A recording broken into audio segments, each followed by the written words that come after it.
Welcome, Anick. We really appreciate you taking the time to do this interview with us today.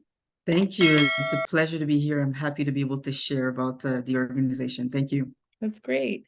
We like to start off by just acknowledging the original stewards of the various lands that we're on, as well as our ancestors who toiled without compassion or compensation, and the elders and community stalwarts whose shoulders we continue to stand on as we build and share and learn together for our collective liberation.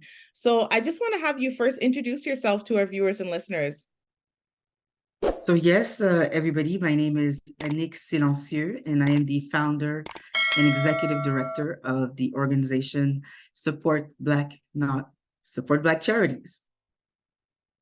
That's great. So can you share with us what the mission and vision is for Support Black Charities?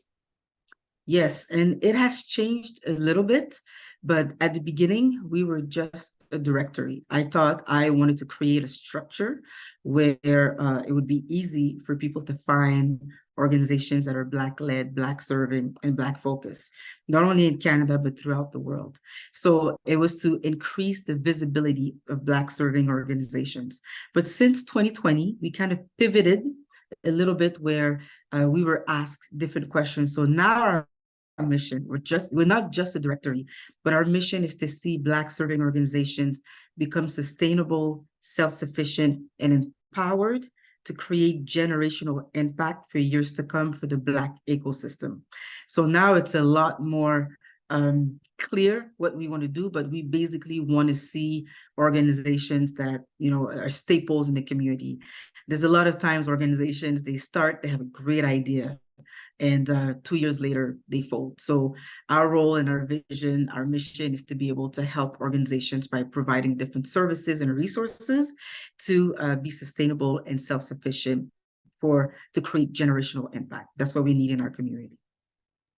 I love that. So it's definitely necessary. So we appreciate you taking up that mantle. So can you tell us about the origin of your work and how you're disrupting multiple ecosystems here in Canada? Yes, so I always start by saying that I am myself a product, a result of a nonprofit. So my background, my professional background, I was an engineer. I did 15 years in computer forensic data recovery. But what started my career is after school, after university, there was an organization, a nonprofit in the US that was trying to expand in Canada. And so they reached out to students that were in engineering, and then we went to different conventions in the US, and I got my first job. I moved to the US. I lived the American dream, and they started my career. So ever since then, I continued doing some outreach with them in the US while I lived there. And then when I moved back to Canada, they also were in Canada. And that organization is called National Society of Black Engineers. And so we did a lot of outreach. I did some volunteering with them, and I really, really liked it. And this is where I saw the power of nonprofits in the community. It's not all about gun violence, AIDS, poverty for the Black community. There's a plethora of a variety of organizations.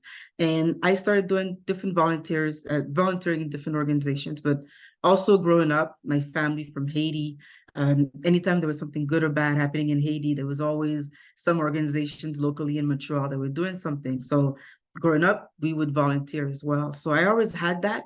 And in my head, I always told myself, one day I'm going to have my own nonprofit. I don't know what. I didn't know what.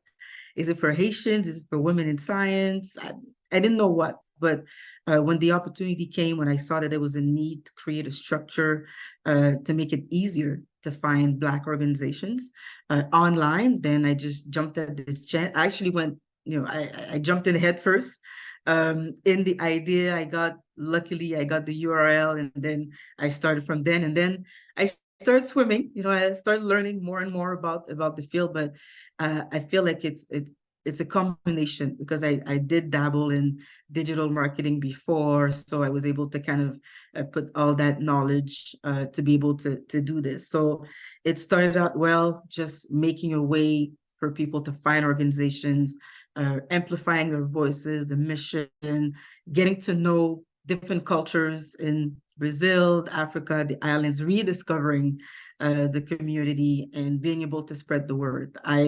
There's a stigma on the community, and I wanted to focus on, I guess, the solution, to focus on the people that are doing amazing work. So why not highlight the work that they're doing and helping them along the way? So that was kind of my motivation to start this, and ever since it's been unbelievable.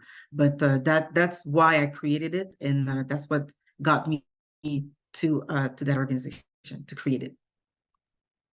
I love that. It's so true. As you said, there's so much more to the Black community. So again, thank you so much for taking that on. So how important, or why do you think it's so important for impact investing and philanthropic innovation in the work that you do?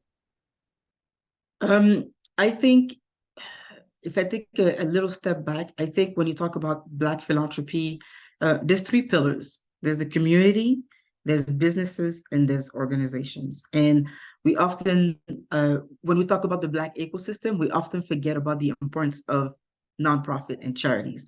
But Black philanthropy it kind of creates harmony between those three pillars: the community, the businesses, and the nonprofits or the charities. And I think it's important because it promotes harmony, community, and most importantly, it keeps the money in the family. We have a lot of other communities that are very strong because they work within themselves. So I think Black philanthropy kind of puts all of this together. Let's help our community. Businesses can help nonprofit, but at the same way, nonprofit can help also businesses with that corporate social responsibility. So I think that Black philanthropy kind of holds everything together and kind of generates harmonious, mutual, beneficial relationship between all the pillars of the Black ecosystem. So that's really how I see philanthropy within the Black community. It's much more than just organizations. It's everybody together helping elevate the whole community. Absolutely. So true. So what inspires you most about your current model at SBC? I really want to, I think we're there as a community. The Black community is there. You know, we have our billionaires, we have our judges, we have businessmen. We are at a point that we can help each other. We are at a point that we can start fostering some relationships, and nonprofits are a great way to do that. It's not so much about uh, racism all the time. It's in my blind spot. I know it's there. I'm not blind to the realities of our community, but some organizations address it directly. Others they bridge the gap, and others just elevate. So for me, that's the part that I like. It's just it elevates the community in different ways because you have Black organizations, entrepreneurship for women, sports. There's one in Atlanta that a woman introducing Black women to golf. I mean, that's different, right? It's not, racism is a big part of what propels us to elevate our community. But then I want us to continue to really, let's bring each other up, right? And we could go so far if we just keep that model and of helping the community in that way. And nonprofits can do it in so many different ways. It's not just climate change. It's not just, again, AIDS or poverty. It's at every level of society. And so that's why I really believe in the work that nonprofits do, specifically for the Black ecosystem. It is so very true. It's very necessary. So like you said, it's so great that they're creating those spaces. On the flip side, what challenges or barriers do you face in your work, and how are you and your team working to overcome them? Yes, so like I said at the beginning, I went in head first. I had an idea, and I've had ideas before that I regretted not acting on them. So this one, I'm like, no, I'm getting the URL, I'm getting the website, I'm getting all of this. So I went in head first, and some of the challenges was that I had to a little bit learn. And I always say that I was an employee for 15 years, and just recently, the last year, I'm now full-time into Support Black Charities. So I was an employee for 15 years, and now I'm an entrepreneur, if you want to say, for running the nonprofit. So this was a big challenge for me, just from time management and distractions of working from home, being able to focus on something, and then I've become more resourceful. As an employee, you go to your boss. You have a question, you go to your manager. But in this work, you need to go in the community, make some phone calls, and ask questions, go out there. So that was a challenge for me at first because I didn't know where to go. But then when you start doing it and you see the response, that's one thing that I've been able to overcome. Still, it's still a challenge. And with the team is the model that we've used is we go and get expert. So we create a lot of strategic partnership within the organization. So if there's an area that we don't know too much, then we go and do a strategic partnership with somebody that has that expertise, and then we're able to share resources and a collaboration. So that's one way that anytime we have a challenge, we look to see who in the community can really help us and what can we offer them. So that's one thing that has worked really, really well in terms of growing the organization is collaboration and asking questions and sharing resources.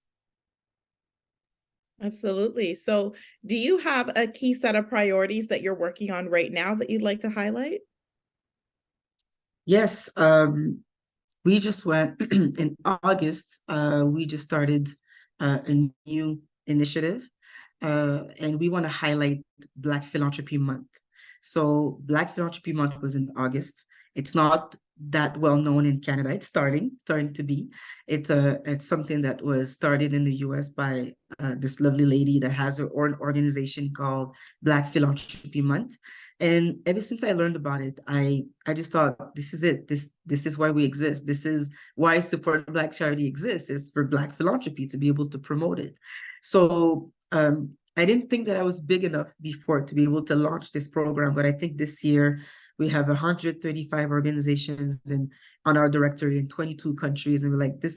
We have a good enough network to start this initiative. So the initiative is called Global Black Philanthropy Initiative, GBPI. And what it is that we want the community to be able to start donating to organizations, but not to organization, but let's just define what is the impact that you want to have in the community.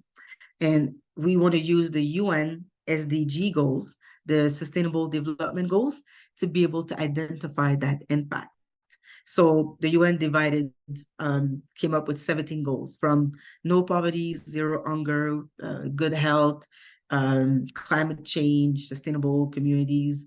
There's 17 goals. So we kind of divided our directory into these 17 categories. So every organization on our directory is categorized under one of these goals. And so what we're asking what we want to do for Black philanthropy, instead of donating to an organization, why don't you donate to a category? And so if the impact that you want to see in the Black community is reduce inequality, then when you donate to the reduce inequality category, you're equally donating to all the organizations that are listed underneath that category. So our goal is to say you donate once, but you impact many. So many because we're in 22 different countries. So it's been something that I've had this idea 4 years ago, and just this year we've been able to actually execute on it. And what I like about it is that we're not just limiting it to Black Philanthropy Month, which is August. We came up with a calendar for every month of the year. We are focusing on one or two of these SDG goals. So this month, October, it's SDG number 8 and SDG number 11. So every month it puts us in the conversation. How do these goals relate to the Black community, and what are the nonprofits doing about it? So it opens up the conversation on different topics year long. So I'm very proud of this because it keeps us, we're really bringing attention to topics, and we're putting the work of the nonprofit to different topics, and we're just raising awareness. And we have now a focus every month of the year. So every month we're bringing some information. We're raising awareness for the different organizations in our directory. And I can't wait in 2 years, 3 years from now, not only the number of organizations that keeps growing under each category, but also the amount of funds that we can raise for each one of these categories. So our other motto is no organizations left behind. And we don't win unless everybody wins. And I really, that these are some things that I believe in myself. We don't win unless everybody wins. And so to be able to really put this into one of the programs, it's really dear to me. And this is a program that we really want to push. I think it's gonna help the community to start those conversations, but also to bring attention to the organizations that are in our directory in a meaningful way. That's great. I love that you said no Black org left behind. So I Yes, think that yes. we really appreciate that, especially startups. I think it's really Mhm. necessary to have, mentors and elders that have gone before who are saying, we're there right along with you to champion your work. So we really appreciate that. That's remarkable work that you're doing. How do you Mhm. feel about the future of impact investing and social finance in Canada? I think it's great because there's so many Black organizations in Canada. I want to say, I can actually say, because I know the numbers, about at least 2,000, right? And I'll tell you that in our directory, we only have 56 out of 130 from Canada. So there's so much more that we don't know about, that we haven't gotten to yet. But I think more and more people are embracing the work that nonprofits are doing. More and more people are interested in working in nonprofits. And at the same time, there's more resources for nonprofits to start. Um, I think, and there's more programs, not only our programs, but I know so many other organizations that are helping nonprofits. It's getting to be not only a cool thing, but it's just you have an idea, you want to do something about it, you can find information to start your own nonprofit. And so impact investing, what's interesting is that now people are seeing the impact that organizations can have and they want to invest in it. But it's twofold also, because you also want organizations to be ready to receive that and the social financing and impact investing. So there's some work to do, but you build it and they will come. If you know that there's impact investing and social financing available, now it's up to us to raise the bar and be ready to be attractive to those firms and those organizations and entities that do want to do impact investing. But I think there's a shift also in the world where maybe it's 2020, maybe it's the race, the attention to racial inequality also in 2020 due to George Floyd, but people are paying more attention to the work that nonprofits are doing, and there's more funds allocated to these organizations. So I think it's bright, but also organizations have to step up to the plate. For-profit companies, we say you have to be investor ready, but for a nonprofit, I say we have to be donor ready. So donor ready means you got to show your impact. You have to have your affairs in order, because once you get this money, you get it. It's not just getting it. You have to show the impact so you can get more. But I think it's bright. We're starting to embracing ourselves in our organization, and it's about helping other organizations be donor ready so they can, when they do receive those funds, they are ready, they have the resources and the capacity to do great work with them so they can attract more. Absolutely. So what is the ultimate goal with SBC? What does success look like for you and your colleagues? Oh, yes. And we're big on impact measurement for our organization. And we always talk about this. So right now we have 5 programs, and it's about making sure that we have those key indicators set already so we can measure our success. So like I said, our mission is to see Black organizations sustainable, self-sufficient, and empowered for years to come. So one of our program is a business development assessment for nonprofits. So when an organization goes to that assessment, it's like any other assessment to kind of see where they are. And our goal is to move the needle. So this year, when you remember, you do the assessment and you see that you probably need some help with governance and fundraising. So every year we want to be able to redo the assessment and then measure the impact. So for us is we want to be able to see every organizations that are listed on our directory move the needle every year, right? You find out what you need to do to get to the next level, and then you're actually you move to the next point. So we have a scoring system for the assessment, and every year we are encouraging all our organizations to redo the assessment to see where their scoring is and where they have, fix some issues or challenges. And it's just to be able to see organization continue to work on themselves, to raise the bar, to continue adding to their programs, obviously earn income and discover their potential. So success for me looks like the organizations that are listed under our directory, which we call our members. We are able to help them achieve one level higher than where they were before. And we're trying to measure that every year with the scoring on the assessment tool that we have. So I'd like to see all our organization 20 years from now still being active and having different people working on it, but still being able to impact the community. We have too many organizations that start and stop after the stats say 4 to 5 years, the organizations fold. Let's see those organizations that have a good idea, just be there in the community, be a staple, be an employer, right? A place where people can work and they have a building and they have employees and it's part of the community. That's what I feel like success would look like, is that more organization are viable to be there for like 20 years and up within the community. Absolutely, so necessary. I really appreciate all of your remarks that you've been able to share with us and the work that you're doing with your team. Do you have any closing thoughts or calls to action for our community right now? Yes, our audience is threefold.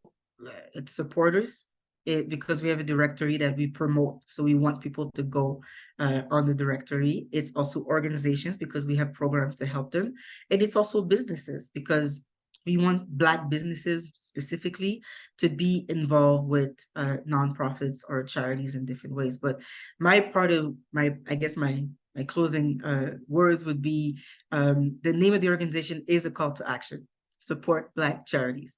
And I should say that it's not just charities, it's nonprofit, grassroots, community-based. We do a vetting process to find out who we can really help, who's eligible for our help. But the call to action is to support organization, and that looks differently for different people. It could be money. If you have the funds, that's great. It could be time.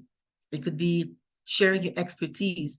I'd like for people to be creative in the way they support organization, right? If you're an accountant, maybe you can help an organization 2 hours a week with their accounting. If it's not always just serving food or helping children at an event, there's skilled volunteers today that you could volunteer some of your expertise. So it's to be creative in how you want to help. And the last thing I say that's less obvious is helping on social media. We all know the algorithm. You go on Instagram and you see one post that has 50 likes and one that has 2 likes. Which one are you going to first? You're going to go see the one that has 50 likes. So by engaging with organizations online, you help the next person see that post. So it's just looking at the behavior of people, but just to engage and let people know when you really like what they're doing. Let them know, give them a like, give them a share, a comment. That goes a long way for an organization to understand that what they're doing is right, and encouragement, but it also inspires other people to see those posts. So companies pay so much for your attention. The companies pay millions to get your attention. So I would say to give attention to an organization is priceless, and it can help them along the way. So it's really how you support an organization. So I encourage everybody to take the time to look at where they are, their passion, their interest. Definitely on Support Black Charities, it's a directory, so you can just put the keyword, I don't know, Toronto sports, and all the organizations that are in Toronto in the area of sports will come up, and just see who they are, get to know them, and get involved. I think we need that a lot. That's great. And what do organizations need to do to be listed on your directory or database? So if you go on our website under what we do, for organizations. You will see service plans and pricing. So all our program have a free and a paid component. The free is us giving back. The paid is for our sustainability and to give a little bit more into the services. But we would encourage organizations to go to that service plan page and see what do they need, what are their needs right now. Because people have different needs. Organizations, depending on where they are in their journey, they have different needs. So if they want us to specifically feature them on social media, then that might be one of the tier paid plans. But if you want us to just mention you or bring some attention with the narrative calls for it, then that's a free plan. So we also vet organizations. I think it's important for our brand and for also to raise the bar is to have a vetting process. And it's just little things like, do you have a clear mission statement? Do you have an updated website? Or is your leadership Black or at least 50% BIPOC? Do you have a donor management system? Do you have clear programs? Do you have a clear call to action? Because sometimes you go on a website and you don't know what they do. It takes too long to find what does this organization do? So it has to be clear. So these are some of the requirements that we look for before we can list you, because we bring attention to you. So when somebody sees you on our social media and then they go to your page, if you don't have a clear call to action, then we just wasted an interaction, right? We want the call to action to continue on your site as well. So these are kind of what we look for. But for an organization, they go, they see, depending on the different plans, what we offer, what are their needs. And then there's a little bit of a vetting process to go through based on what I just mentioned. And then we start the work. We mention you when it's relevant, where there's something happening in the world. For example, October 10th was Nigeria Independence Day, so we would feature all the Nigerian organizations on our directory. And if you choose one of the paid plans, then we would, for a whole week, we will feature your organization, your program, your leadership team.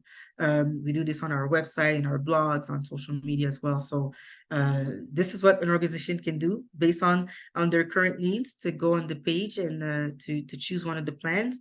And yeah, when they register, we'll have a meeting with them to get to know them a little bit more. That's also part of the vetting process. But the more the merrier. We want different types of organizations to be on a directory. It's not just AIDS, gun violence, and all those things. There's so many other organizations that should be listed, because we want people to be able to support these organizations as well. So yes. That's great. So to find you, is it supportblackcharities.org or .ca? That's correct. .org, .com, and .ca will go to the same. It'll all go to .org. Yes. That's great. Well, thank you so much, Anick. We really appreciate, like I said, you taking the time to do the interview, but more than anything, the remarkable work that you're doing. Thank you so much for that. I appreciate it. Thank you for your contribution to help us being able to spread the word. I mean, without your work, we wouldn't be able to spread it even further. So I appreciate the time, the consideration. Really, really, I really do. Thank you. That's great. We are working together definitely to amplify the work of our community. So more hands make light work. We thank everyone who takes the time to tune in and listen and share as well. And we're definitely going places because of it. So thank you so much for creating that space. And we're just going to close off the way we started by acknowledging the original stewards of the various lands that we are on, as well as our ancestors and all those who toiled without compassion or compensation, our elders whose shoulders we continue to stand on as we grow and learn together for our collective liberation. So once again, thank you so much for being here, and thank you to our viewers and listeners. Thank you.